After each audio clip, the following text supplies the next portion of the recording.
Vous en avez marre d'attirer toujours les mêmes profils toxiques? Le secret pour s'en libérer ne se trouve pas chez les autres, mais en vous. Il est essentiel pour moi de mettre de la lumière sur notre propre fonctionnement. Savez-vous que nous n'utilisons que 5 à 10% de nos capacités physiques, intellectuelles, émotionnelles et relationnelles? 5 à 10%, ce n'est qu'un chiffre, mais c'est pour dire à quel point c'est peu. La bonne nouvelle, c'est que nous pouvons rendre l'inconscient conscient. Comment faire? En s'intéressant à nos émotions, à nos besoins, à nos pensées, en comprenant notre fonctionnement et en voulant transformer notre perception de nous-mêmes. Mettre de la lumière sur ce qu'on ne voit pas encore par la connaissance et la conscience de soi permet véritablement d'être en connexion avec soi-même, nos aspirations, nos projets, notre vision. Tout cela demande d'agir avec clarté. Comme le disait Carl Jung, tant que vous n'avez pas rendu l'inconscient conscient, il dirigera votre vie et vous l'appellerez le destin. Le destin, c'est l'inconscient qui agit et l'inconscient, c'est l'ego. Alors l'ego, c'est quoi? C'est la perception que vous avez de vous-même. C'est ce que vous pensez être. Il s'est construit depuis votre conception, votre naissance et bien avant encore. Il est issu de la famille dans laquelle vous avez grandi, de votre éducation, de votre culture et de votre histoire familiale. Il s'est nourri des interactions avec vos parents, vos frères et sœurs, vos ancêtres. Il s'est aussi construit avec le système scolaire et votre héritage familial sur bien des générations. L'ego, c'est la somme de tout ce que vous avez entendu, vu, ressenti et expérimenté, que ce soit agréable ou désagréable. On peut dire qu'il s'est construit par l'extérieur et qu'il a formé petit à petit votre système de croyance. Ce système de croyance est un logiciel interne qui vous dicte ce que vous devez être, ce que vous devez dire, ce que vous devez faire. Il vous emmène dans une vie toute tracée, parfois vide de sens ou alors avec un arrière-goût d'ennui, jusqu'à la fameuse crise de la trentaine, de la quarantaine ou de la cinquantaine. Moi, c'était la crise de la trentaine. Ce qu'il est nécessaire de comprendre, c'est que votre identité est fabriquée par ce cycle. Les pensées créent des émotions, les émotions dictent nos comportements et les comportements finissent par définir notre identité. Mon travail est de vous aider à déconstruire cet ego qui vous conditionne pour laisser rayonner la personne que vous êtes déjà. Pour cela, nous allons agir sur 3 leviers indissociables pour changer durablement ce que vous voulez, ce que vous ne voulez plus vivre dans votre vie relationnelle. Les pensées pour désinstaller des croyances limitantes. Les émotions pour libérer les mémoires stockées dans votre corps et écouter vos besoins. Et les actions pour poser de nouveaux actes concrets et protecteurs. Savez-vous que nous avons à peu près 80 000 pensées par jour? 90% d'entre elles sont inconscientes, elles viennent du passé et elles sont souvent négatives. Le but est de choper ces pensées qui parasitent votre avancée. Pour les saisir au vol, j'utilise le silence du corps et le silence mental, juste en observation.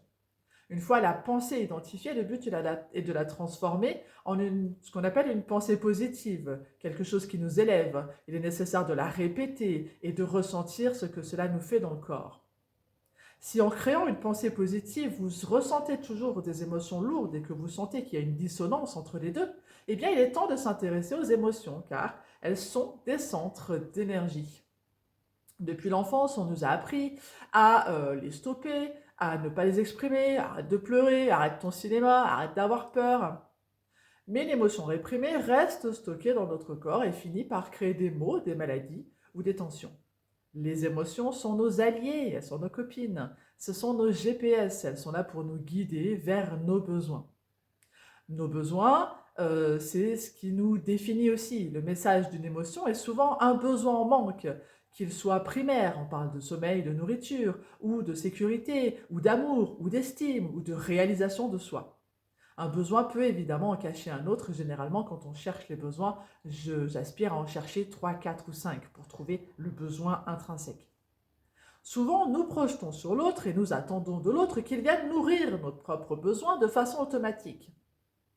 Se connaître, c'est apprendre à nourrir nos propres besoins par des actions concrètes.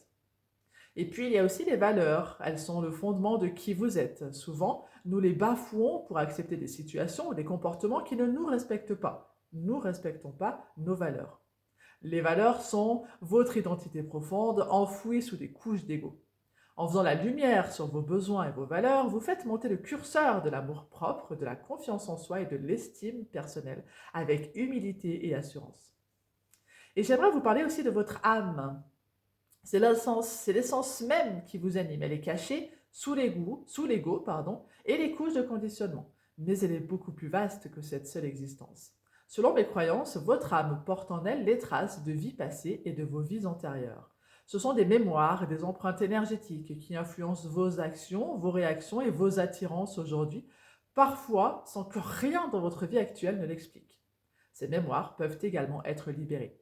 Et c'est là que le travail devient véritablement profond. En apprenant à décoder les sensations et à vivre vos émotions dans votre corps, nous venons libérer ces traces de façon énergétique. Votre âme vous guide vers ce qui est juste pour vous, vers ce qui est bon pour vous, et non vers ce que l'ego veut vous diriger. En déconstruisant l'ego, mais en attendant, l'ego ne nous veut aucun mal, hein, il est juste là pour vous dire que c'est comme ça que ça fonctionne, mais nous voulons fonctionner autrement. En déconstruisant l'ego, vous permettez à cette âme, à votre âme, à vous, de vous exprimer enfin librement. Mon accompagnement permet de transformer les traumatismes en résilience. Nous travaillons sur les pensées, les émotions et les actions pour changer radicalement ce que vous ne voulez plus vivre dans votre vie relationnelle. J'accompagne spécifiquement les femmes à se défaire des comportements qui attirent les manipulateurs, les narcissiques et les hommes immatures. Ensemble, euh, nous connectons à votre enfant intérieur et nous cheminons vers le pardon également, non pas pour oublier ni pour excuser, mais pour faire un acte de paix pour vous-même. Transformer une émotion comme la peur, la colère, le rejet, l'abandon demande de la vivre et de la ressentir. C'est un chemin qui demande du courage et je suis là pour vous accompagner avec bienveillance, humour et pertinence. Mon but est de vous donner la clarté nécessaire pour agir différemment et faire enfin des choix relationnels en cohérence avec votre âme et votre liberté d'être.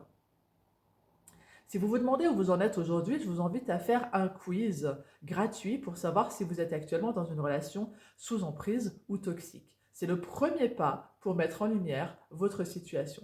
Cliquez sur le lien en description pour pouvoir faire ce quiz et répondre aux questions.